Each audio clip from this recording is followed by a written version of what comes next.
Hello and welcome back to the Cricket Draft. We are looking ahead to game week 6 of the County Championship. My name is Dan Jadzevics. I am joined by our analyst Dan Weston as we look a little bit back at game week 5, but mostly ahead of game week 6. And exciting new addition, we have a special guest, Charlie Cooke, joining us for this episode. So stay tuned if you want to have a chat and listen to what Charlie has to say about County Championship cricket, the Cricket Draft specifically. And if you're not, make sure you're following him as well on social media, because if you need a little update as to what's going on in the County Championship, it's a good place to be. But Dan, how are you? How's your game week 5? How's your team going?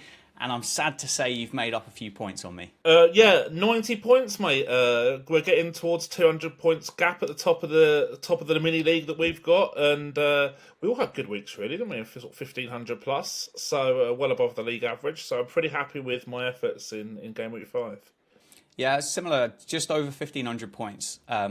Best player for me this week was Ryan Higgins, and it feels, and we'll go into this, but it feels like it felt like a really nearly week of getting things really right for me. I don't know whether you've had one of those where you've kind of looked at players and you've ummed and ahed about bringing them in or not, and you've elected not to do it, and then you look back at the scores and you go, damn it, I really wish I had. But we'll see whether you've got any players in the Dream Team this week, and did you at home have any of these players as well? But the Dream Team from Game Week 5 is as follows. Daniel Bell-Drummond, Marcus Harris, who was one of the most subbed in players last week, Graham Clark, Ollie Price after that fantastic double 100 for Gloucestershire, Ben Kellaway, Ben Brown scored his first 100 as Hampshire captain, Simon Harmer, Harry Conway, another one of these overseas seamers that's coming into the County Championship and making life look easy, Toby Rowland-Jones, the returning Ben Sanderson, and Ethan Bamber. And I was looking at these players, Dan, and I'll just go through. We'll talk about our player pick, but I had Toby Rowland-Jones. He was one of the players that I subbed out ahead of this week where Middlesex aren't playing. I really did have a big consideration about Harry Conway and Ethan Bamber about potential players. Ben Brown was one of those players that I tipped at the very start of the year as a wicket-keeping option. As it was, I didn't pick any of them. So that's possibly why I ended up with 1,500 points. But who was your player from Game Week 5, good or bad, that stands out for you with regards to your cricket draft performance? Well, there was a couple who have done really, really well for me this week, and unfortunately they've got yellow dots next to their name for game week 6, so they're going to be leaving with my best wishes. An honourable mention for James Rue, who just looks great value at around that 7 million mark. But Ryan Higgins was my captain, and also for the first time in these 5 game weeks so far, my captain scored the most points out of anyone in my team. So I actually picked the right captain for a change. So thank you very much, Ryan. I really appreciate your efforts in game week 5, and maybe I'll look to bring you back in future game weeks. Yeah, I have to join you on that Ryan Higgins bandwagon this week. I've had him, I think, like you, from the very, very start, and actually the returns for him so far this year have been quite small, let's be honest. They have been, and this week he trotted up 211 points for Middlesex, which obviously with that captaincy armband you pick up 422 as well. So his best performance in the cricket draft so far this season. Fortunately, you and I had him both, but we do have to go into game week 6 without him, as Middlesex are one of several teams that aren't playing this week, and that does have a little bit of an impact on those players that have been the most signed and the most released for game week 6. And Dan, I'll get your thoughts as to whether you're looking at any of these players or whether they're good options or bad options or stay away from them or what you think. But the players coming in, returning: John Simpson, Tom Haynes. Sussex didn't play last week. Marcus Harris after a fantastic week for Lancashire. Ed Barnard, another good week for Warwickshire, and Liam Dawson, who had a huge match involvement for Hampshire, come in. And I think, simply put, going out are all players that aren't playing in game week 6. Ryan Higgins, James Bracey, James Rue, Archie Vaughan and Tom Banton. They're not playing game week 6, so that's why people are jumping ship. But those 5 players that are coming in, Dan, good options, good value. Has the form for Marcus Harris, is it going to continue? Is Liam Dawson still too expensive at 9 million? What's your thoughts? Okay, so I think some of those players are definitely on my shortlist for game week 6 for bringing in. And interestingly, with regards to planning ahead, I'm starting to look a little bit more now opposition targeting. And interestingly, the first 3 of those players on the list were John Simpson, Tom Haynes and Marcus Harris. They're all playing teams at the bottom of the league, basically. So they look really, really viable options, and I think the Marcus Harris particularly looks quite an attractive option for me, and it could easily come into my team for game week 6 for sure. Yeah, well, let us know which substitutions, which transfers you're making this week. No doubt it's going to be a busy week, but we do have some advice for you coming up later on. So if you are struggling, stick around because we have a plan that you might like to follow. And speaking of good things that you'd like to follow, make sure you are following the Cricket Draft across all of the socials, Instagram, X, YouTube, obviously subscribe to this channel, TikTok as well, where you'll get up-to-date injury news, overseas availability, predicted 11s, all of that good stuff. That was quite a good segue by me there, wasn't it? That doesn't happen very often in my career as a social media person. But things you might have missed, there's a few bits here. Dom Bess actually opened the batting for Yorkshire in game week 5, so potentially is a bit of an all-rounder there that you could get extra batting points for, which maybe you weren't thinking of. Bo Webster, he came into the county championship, did incredibly well, but just worth mentioning that he did only bat at 7 and then only bowled 13 overs as well. Whether that workload increases or not, Dan, I'll get your thoughts on that in just a moment. Liam Dawson, Simon Harmer, they bowled 114 overs between them, and both of them opened the bowling in the second innings for their respective counties, despite the absolute green mamba that was served up down at Taunton. Some overseas news for you as well. Possible arrivals. Mohamed Abbas is expected to replace Fergus O'Neill at Nottinghamshire. Tom Latham is expected in at Warwickshire. And Curtis Patterson has been signed and confirmed by Surrey and is available for the next few rounds. But Bo Webster, Dan, Warwickshire's overseas cricketer, the Australian, batted at 7, bowled 13 overs. I think it's light work, but I think that might change as the season progresses. I think that 7 looks a little bit low for him in the batting. 13 overs. I don't know this, but I do know that sometimes when you get NOCs for players, that there's a bit of a workload management issue. So I think 13 overs still seems low for that, but it's still worth considering as the season goes on. But we talk about match involvement all the time, right? And he does have that, but I do think we could get him if he batted say 6 and bowled maybe 25 overs in the match instead of 13, then we're going to get a lot more out of Bo Webster as a potential recruit. Yeah, potentially those of you that have Ed Barnard, which I do, could be at the detriment to his game involvement, match involvement, if Bo Webster were to take that one space up the batting order. And hey, that's what happens when you have a couple of players that do a pretty similar job, isn't it? But look, game week 6, this is where it gets... It's been tricky the last couple of weeks, but the Cricket Draft are kind to you. They are kind to you. You get 3 free transfers across game week 6, and we go back to 2 for game week 7. Plus, you get to use the 3 penalty transfers, so you can make 6 changes if you want to, and don't be afraid to do that. We've had a little bit of a look through, haven't we, Dan, our teams over the last 5 game weeks, just to see whether it would be worth it, whether it wouldn't be worth it, because a penalty transfer will cost you 75 points, which on face value you think, wow, that's quite a lot actually, but it really isn't. This isn't short format cricket.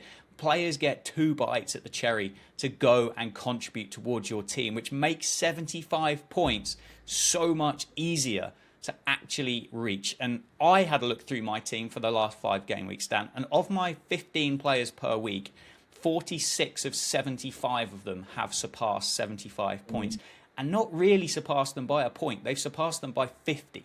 How about you? How many players did you manage to pick up in those 75 that had gone past 75 points? So I looked at it slightly differently. So I looked at the 11s that I put out in each.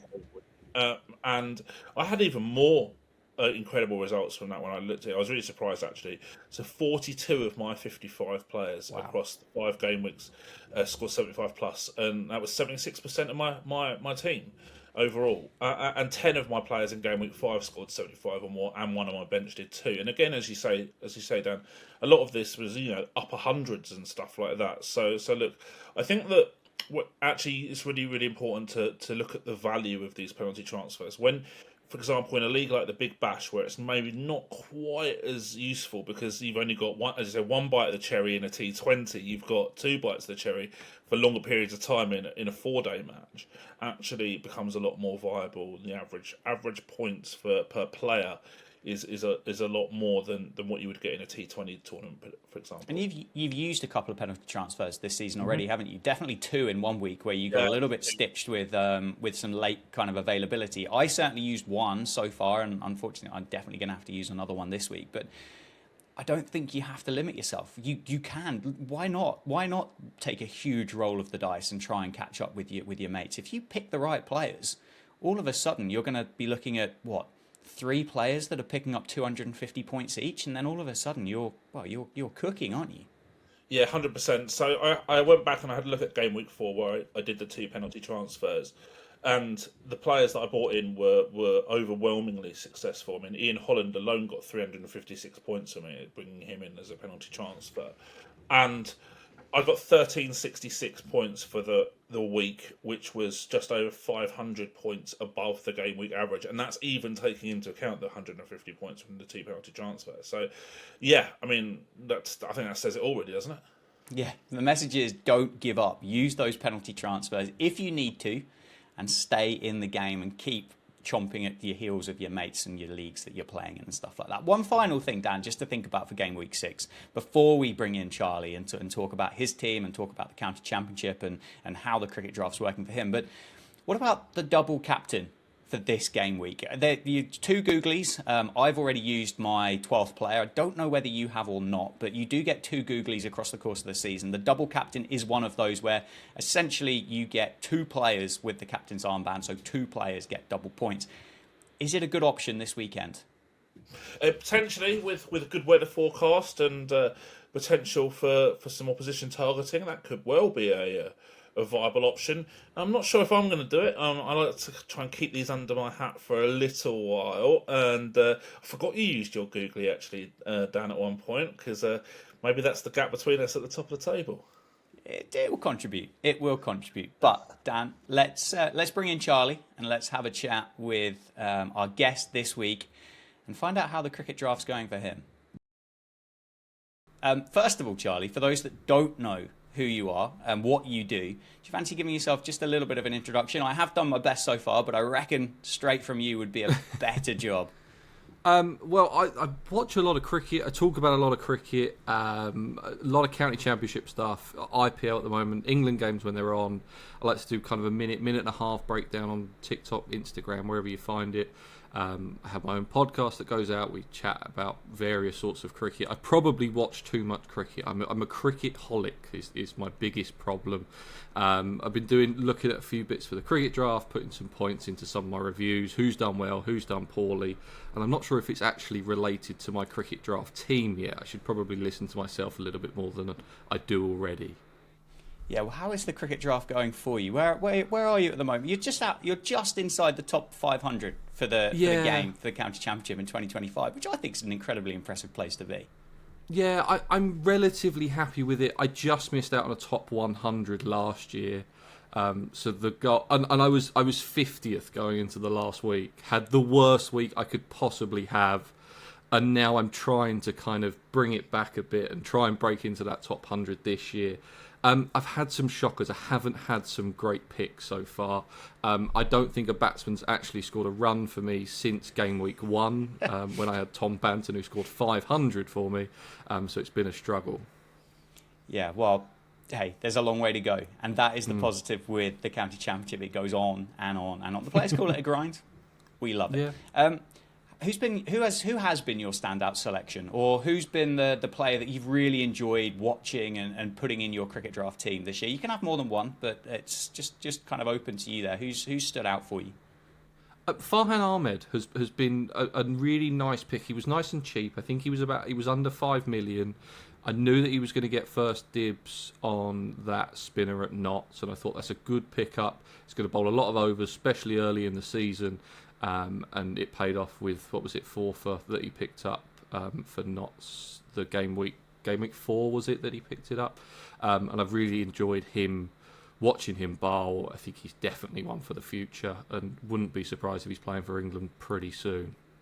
That's someone, Dan, that you and I, we've not spoken about on the cricket draft so far this year. Any reason why we've not spoken about him? Yeah, it's probably to do with my reticence of picking spinners, but I think we mentioned him in the sort of preview for the season before it all kicked off, and he was mentioned as one of the value picks with guys like Kai Smith as well, who is likely to play but be under 5 million. Michael Booth, who's sort of been in and out of my 11, always either bench or playing.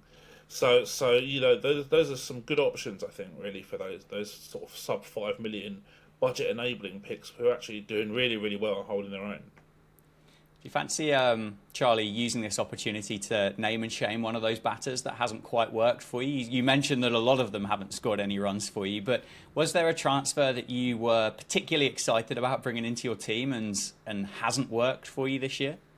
I think it was definitely Tom Haines in game week 4. That he'd scored a bucket load of runs in the first 3 weeks. I thought, this is the shoe-in pick. He is in the form of his life, and I think he gets a duck first, second ball of the innings, and think, okay, that's great. He's only done that because I've picked him in my side. There is no other reason he could have possibly have done that. He's done it purposely to spite me. Also, not being able to get rid of Tom Banton is starting to upset me. For some reason, I always have too many transfers to make, and he keeps making the cut. He keeps getting out in the 20s, and cannot produce since he scored that 374 or whatever it was.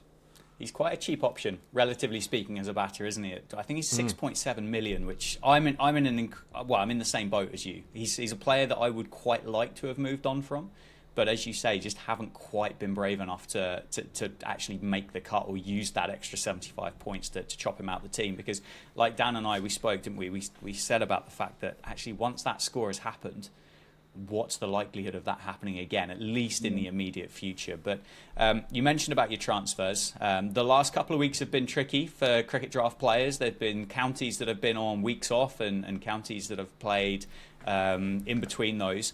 How have you managed those? Have you been able to get through without using penalty transfers? Do you have a spreadsheet? There are plenty of people that do. Or have you just almost winged it and picked it up week by week and figured out what you needed to do? I did have a spreadsheet. Unfortunately, said spreadsheet only went to game week 5, so I'm now in trouble. I had 3 penalty transfers last week. It's something I didn't want to do. I was stuck a little bit by Ben Rain being rested before the toss, which I had to take another penalty transfer that I didn't want to take. I planned really well for. I knew that these blanks were going to come up. I went for game week 4 and game week 5 heavy to make sure I had players in for that, and then game week 6 I thought I'm just going to have to wing it at that point. I think I've got 5 players out this week, so it's going to be at least probably 1 or 2 penalty transfers. I've got a couple that I can bring in from the bench, but I don't think I'm going to be able to avoid making a penalty transfer. Okay, well, keep that dry because we'll ask you about your game week 6 changes just at the end of this episode. Final question really for you, Charlie, or final question specific for you, but what is it and why do you enjoy the cricket draft so much? Lots of people, I would imagine, have lots of different reasons as to why they play it, but what is it for you that makes this game so much fun? Well, I've always enjoyed kind of fantasy aspects. I've done a lot of fantasy NBA, I've done a lot of fantasy football, and finding something that is really niche into what I really enjoy, which is county cricket, and it being a large community but still not massive. It's not, you can't go down the pub and talk to your friends about your cricket draft side. It is a bit of a niche community and makes you feel like you're part of something, and I just really enjoy it. It makes you pay attention to all 9 games a week, because sometimes if you haven't got that thing to concentrate yourself on, 9 games a week can feel like a little bit too much cricket at times, for the casual fan rather than us badgers. But that's what I enjoy the most about it. That's exactly very similar, Dan, to what you'd said at the start, wasn't it? It just keeps your engagement level up throughout the entirety of the summer, and potentially watch clips and highlights and scorecards that you wouldn't normally do. 100%, yeah. Focusing on players that maybe I wouldn't normally spend a lot of time looking at. It's just a fascinating way of doing it. Whatever the sport is, whatever the format is, it's just been, just for me.